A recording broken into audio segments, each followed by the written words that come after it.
Good afternoon.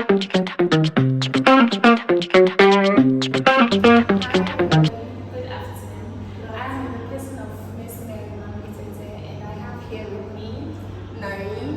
I'm Jones.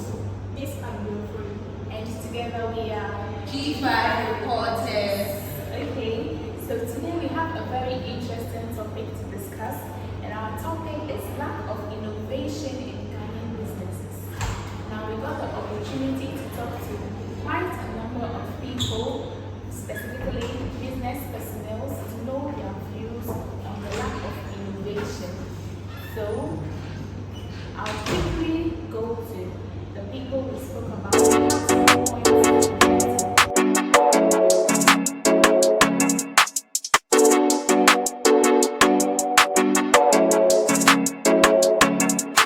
Mary Mamley. Today I'm here with Jessica. Jessica, and I'm going to see her intake on the lack of innovation in Ghana businesses. So, Jessica, there are a few questions that I would like to ask you. I hope you're ready. Yeah, sure. Okay, so my very first question for you: what do you think are the main reasons Ghanaian businesses struggle to innovate? Some of them are afraid of the feedback they'll get from their consumers. Like they might invest and then come up with the innovative ideas, but then they will not get the expected feedback from their consumers. Exactly, and I would like to very much agree with her on that. Okay.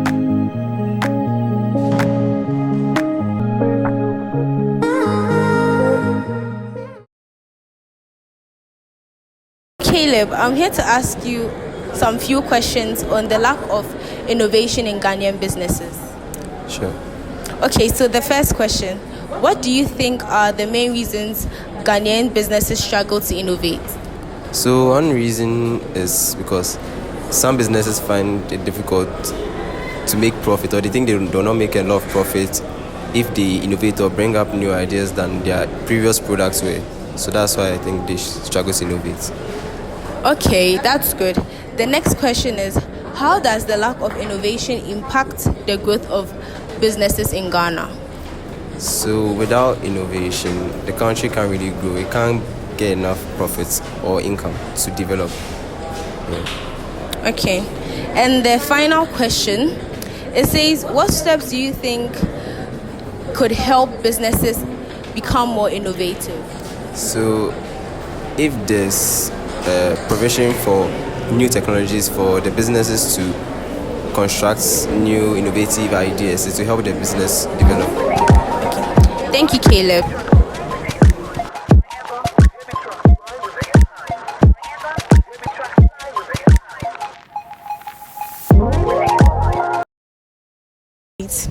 First of all, what do you think are the main reasons Ghanaian business struggle to innovate? Well, I think it's more about customer service and then getting the exposure. Ghanaian businesses are mostly in their comfort zone because they think they have created a product or opened a business and somebody should just walk in. But it can only develop when you have a good customer service, good human relations with your clients, and then your price also a factor because you're in a competitive market. If it's a product, you need to add more on branding, packaging, and cost of production, where you need to do a lot of sampling, merchandising, and all that to help the customer believe in your product, but not you believing that somebody would buy it. Thank you. Okay, thank you. How does this lack of innovation impact the growth of Ghanaian business? Definitely, lack of innovation will definitely have an impact because if you are in a competitive market and you start, let's say, you are two friends, you all started, you need to find out how your friend is excelling and you are not. So you need to have a learning habit because if you want to be in the same scale with your friend who is succeeding and you think she has passed through some kind of spiritual link to make it, then apart from God, I don't know of any spiritual link. So you need to find out the secret behind the success. Is it customer service? Is it pricing? Is it the environment she is in? So all those matters. So your location also matters in terms of a successful business. You can't go and open a mini mall in a middle income area where somebody is there in a small kiosk and she's good with 50% margin. Well, your overhead cost is high and you want to do a 2 cedi margin. So location matters, price matters. Thank you very much. The last I want to talk about is what step do you think it could help Ghanaians business become more innovative? Oh, the steps is more depends on the individual because you cannot force a horse to the riverside for him to drink the water. So if you want to start a business, now everybody has become a businessman because he thinks he has a little capital to start.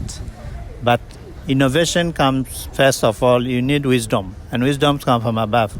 You might have all the skills and the knowledge of having a degree in marketing, but if you don't have the field experience, and what I always hammer on, especially customer service, if you don't have human relation, you don't have a free flow of communication with your clients, finding out what they want, what was their service, how did they appreciate your customer service or not, you cannot know between wrong and right. So all sums up to your staffs you have. You need to take them through a lot of tutorial and find out your shortfalls in your business. Some staffs can really destroy your market just because of facial or attitude. You give a facial expression to me, I will not enter their shop again. So all matters. So it all starts from how you have time for the business. Most of the businessmen, they think they've opened a shop and they have workers and they sit in their home watching in their camera what the sales like. But we can build upon it, especially grooming the workers, taking them through orientations and all that on customer service, your prices. And then you need to also check on your stocks. Somebody might have a product and the expiry date is next month and the staff don't even know. It's a customer who has to tell you that this your product is getting to expiry date. In business, we have something called FIFO, first in, first out. So let's say you brought in a stock in month of June and it's expiring in August. And then July, you brought another month. They've left the June and they are displaying the July. So in the next 3 months, the June would get expired. So if you don't cut down your cost of damage, you don't control your damage, you're going to run at a loss. And you don't rush to buy stocks above the market demand because the distributor or the importer is also looking at volume sales. So you tell you, buy 100, I'll give you at this price. When you know you cannot sell the 100 within that stipulated time of credit he's giving you. So you need to look at all those things. And all sums up to be innovation. Okay. Yes. Thank you very much for your time. Thank you.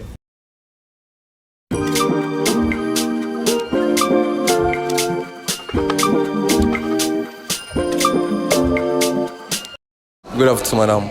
I'm Jones and you are? I'm Annette from Proxy Beverages. So I'm here to ask you a few questions about the lack of innovations among Ghanaian businesses. So the first question I'd like to ask you is, what do you think are the main reasons Ghanaian businesses struggle to innovate? Laziness. Okay, so Ghanaians are lazy in the sense that they don't like exploring. Do you understand? The zeal they use to look in search of a job is different from how they perform during the time they are they get employed. Yes. Now.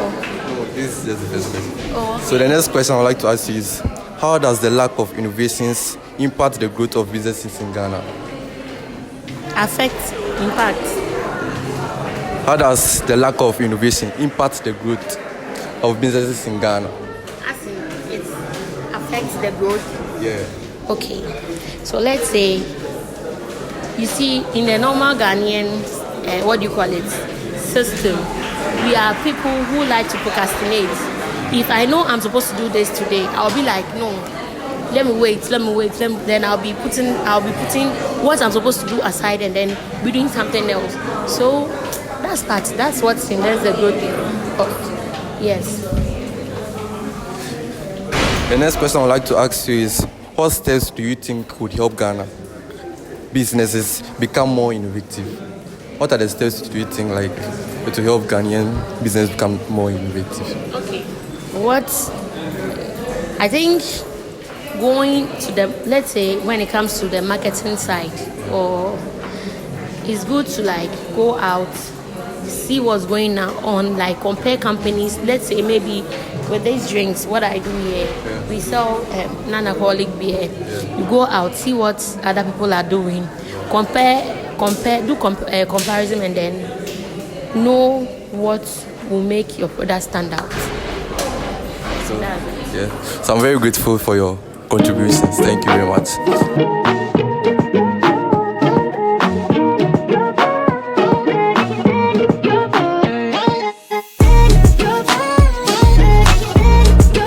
That would like to elaborate on this. Okay, so our very first person, Miss Jessica, we have a few questions, specifically 3 questions that we discuss with each and every one of them. So we would read our question and then we'll have our views.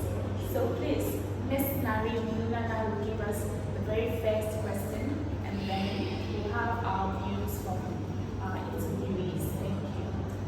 Thank you for the opportunity, Ms. Mary Mabey. So the first question is, what do you think are the main reasons Ghanaian businesses struggle to innovate? What do you think are the main reasons why Ghanaian businesses struggle to innovate? So first we have Miss Jessica. Miss Jessica said, well, she feels Ghanaian businessmen or traders are afraid of feedback from customers. She feels they're afraid of feedback from customers. Guys, what do you think about that? Okay, so to start, I think I would agree with her because I think some people actually do fear the fact that some customers wouldn't approve of their, what if they feel it's a disgrace or embarrassment? So because of that, maybe they would, well, let me just isolate on the same thing and let me keep doing the same thing. Because what if the new thing does make any improvement? What if I rather make a loss instead of a profit? And some of them, the fear is about the other person's product. Like, maybe you have an idea, you want to do something, and someone does the same thing but in a different style. If you want to do that, and it's something you already planned to do, so it is like, if I put it out, would it look like a copyright, like they are actually copying someone's style of product to do yours, but you're not putting in that creative part that they put in theirs.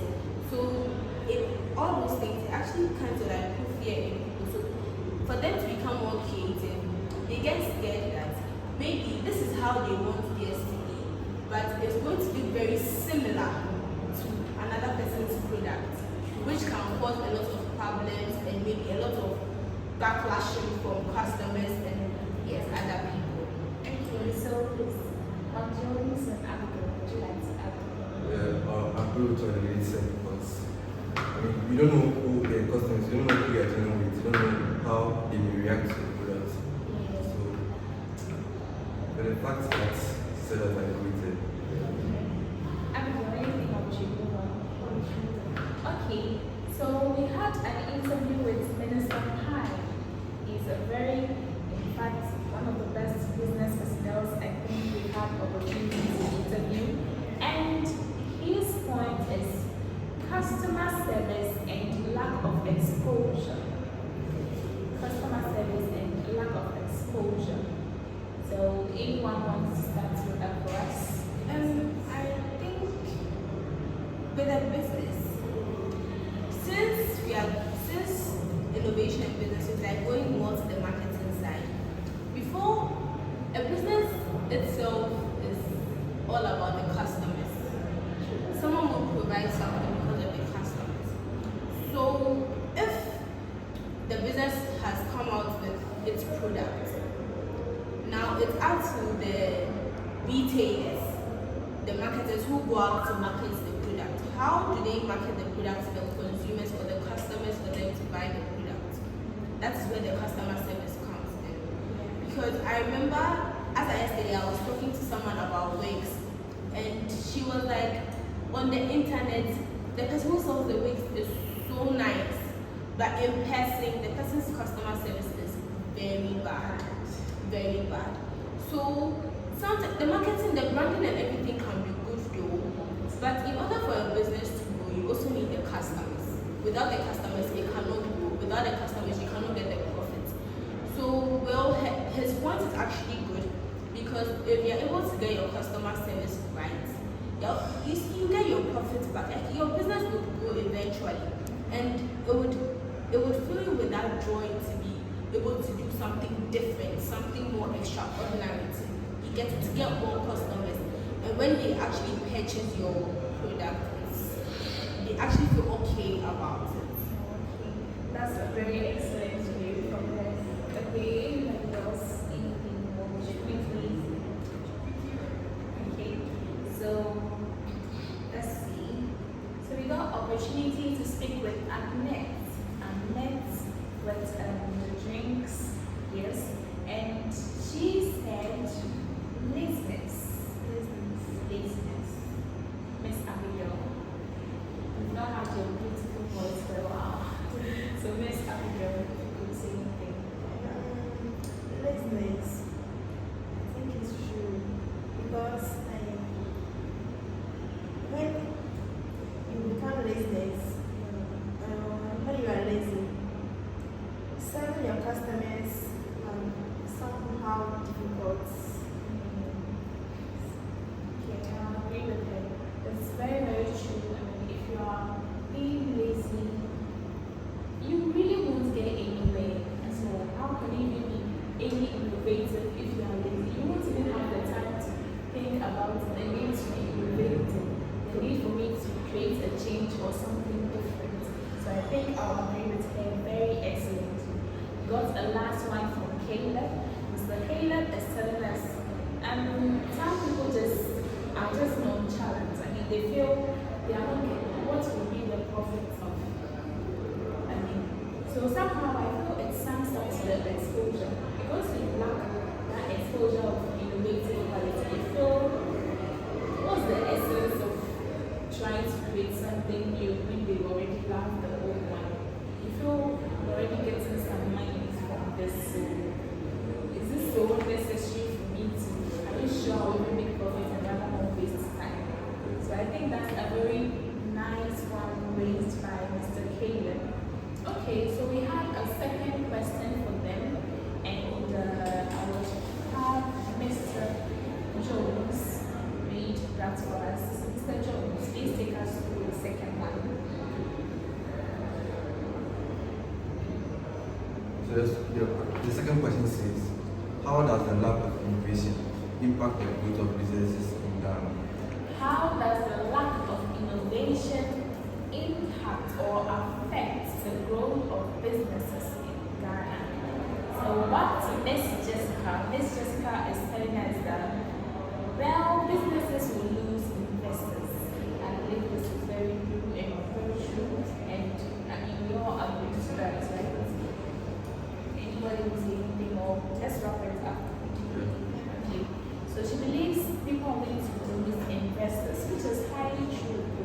Investors are always looking at something new. If you're not getting that newness, obviously, their attention will just move to elsewhere. They'll obviously go to where there's innovation, more creativity to earn more profits for themselves as well. Not the same monotonous. Okay, Minister Pine says lower scale of productivity. Lower scale of productivity. Anyone say anything at all about it?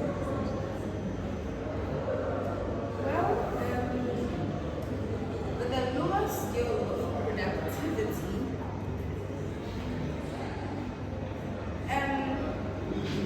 the truth is, it's a business. If you don't have that creative mindset, you wouldn't get people to purchase your product. Because I can attest the fact with Kibo Gari. Every time I see that there were other Gari mix in the market, they had it in the containers and all that. But Kibo wanted to do the same thing. But they just decided to be creative a little about it. That is putting it in the sachet wrappers. Where now it's actually easy for students to take. You get to, because even with the other Gary mix, the students still have to put it into something to take it with along with them. But this is so simple. If it is in your bag, nobody knows there's Gary in your bag until you actually bring it out. You get it? You are not really stressed about, I need rubber, I need a container, I need to arrange it for this way. It's going to pour. Yes, it's going to actually pour in my bag. How am I going to do it? I have to hold my bag in this particular way. But with this, it is so simple. Do you get it? And now they have, trust me, I feel now that's what everyone is buying for school, everything. Nobody will go and buy Gary or local, sugar or local, brown or local. Like everyone is just buying that. Do you get it? So if you're not able to sit down after some time when your business is doing well and create something different, you're just going to definitely the productivity will become low because you're going to lose customers. So once you lose customers, you can't produce again. You get it? Because I can attest to the fact that people's productivity is very high. It's like they have to produce every single time because it is going everywhere. It's like they have to be producing it like every time so that it doesn't finish in the market for someone to also go and start buying a different thing. You get it? So with the low productivity as an impact of lack of innovation, I hope it's actually a good point.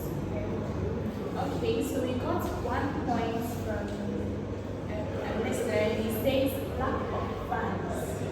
Lack of funds, we know we put this as an effect. Okay, so if you're not being innovative, yes, it could be true. It works the same way with the investors, for instance. Probably they are the ones who towards fund your business so you get something profitable. So if, of course, you are showing these people away the fact that you are deciding monotonous, you don't want to gear into more creativity and come up with something extraordinary, of course, they would stop funding you and all that, they will dive into other businesses. So we have Miss Annette saying laziness leads to procrastination. For the very first one, she said laziness, and then the effect is procrastination. So anyone, Jones, Abigail, starting with that for us. I agree with it because even me myself, You procrastinate a lot. And if you don't have the ability to create new skills to solve new problems, I don't think.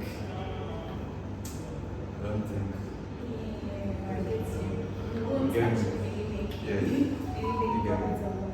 Yeah, so I mean, if you are being lazy, of course you're going to be procrastinating all the time. Yeah, okay, I'll do it, but then you find yourself not doing it.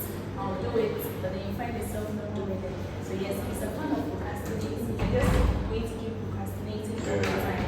You're not going to come out with any good results in the end. That's really great. So we have finally, okay, Mr. Caleb said the same thing, loss of revenue. We've explained that it's like the funds, you're using funds, you're Yes, using yes, marketing. yes. Okay. So, rather The unfortunately, last question. we have just our last question for this very session. Yeah. So we asked our people, and we'll have Miss Abigail reading out our third and final question to us. Miss Abigail. Thanks, Ms. Nandini, for your opportunity. Our last question we want to discuss is about what steps do you think could help Ghanaian business become more innovative? What steps will help Ghanaian businesses become much more innovative? So, Ms. Jessica said, organize workshops, educate them to be more innovative. I think if you ask me, this is one of the best points we've had from our mind interviews so far. And organizing workshop, of course, is one of the best. It's more about education and training. You are giving them the education, the training, the need for them to know that if you are being innovative, if you are being more creative, these are the benefits you're going to derive from it. Just as Miss Nunana said with the Kibo product, if really, who even thought Gary would have so much of a brand? I mean, we normally just saw Gary to be this low class thing until Kibo, and now I mean, you don't even feel shy anymore that, oh, I'm going to get Gary. I mean, after all, it's Kibo, so Exactly. So we also have Minister Pine saying human relationship management. Human relationship management, talking about having that one-on-one interaction with humans and all that. So anyone to elaborate on that for us? Human relationship management. It all boils down to customer service, basically, and how you interact with other people concerning your product. Okay, thank you very much, Miss Nami. Miss Annette said, be interactive with the outside world. Be interactive with the outside world. We should be interactive with the outside world. Yes. And you, does it Just like the first point, just like your touch. But one thing I also feel that actually was not mentioned in any of our interviews was technology. excellent. The world is actually going towards, in fact, it's already there. It's already there. The truth is, it's already there. We are in the fourth revolution now, and technology is doing every single thing. So for a business to actually innovate, I think one of their key or main points to innovate is technology. Because now technology is doing everything. Artificial intelligence is actually doing everything. Because Elon Musk, I think some months ago, has been able to create cars, robots without any like human control. Like it's going to do everything by its own. So one of the steps in which a business in Ghana can innovate is to get technology know-how. They should know how to use the technology, the internet, how to be able to use artificial intelligence to improve their businesses. Even with customer services, they can program something. You get it with customer services, responding to people's problems and all that. So I feel one step they have to take is be embraced with technology. That is very, very true.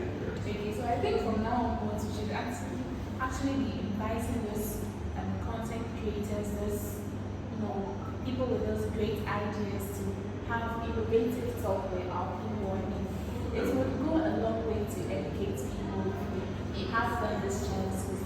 Now we can reach them through radio stations, through the television, social media, exactly, YouTube. We can spread all these to people, get business personals. This time, instead of going to the crowd, we actually bring them to a setting, let them educate the crowd, because indeed, businesses really need this innovative ideas. I really wish everyone out there would watch this and then get something interesting from it, because it will be very, very, very beneficial to each and everyone.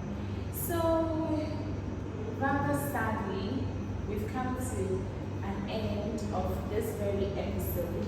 Once again, we have me, your host for today, Miss Mary Magneteto. Again, I have with me Irene. Don't. and Dover. Exactly. And don't forget, we are G5 Water.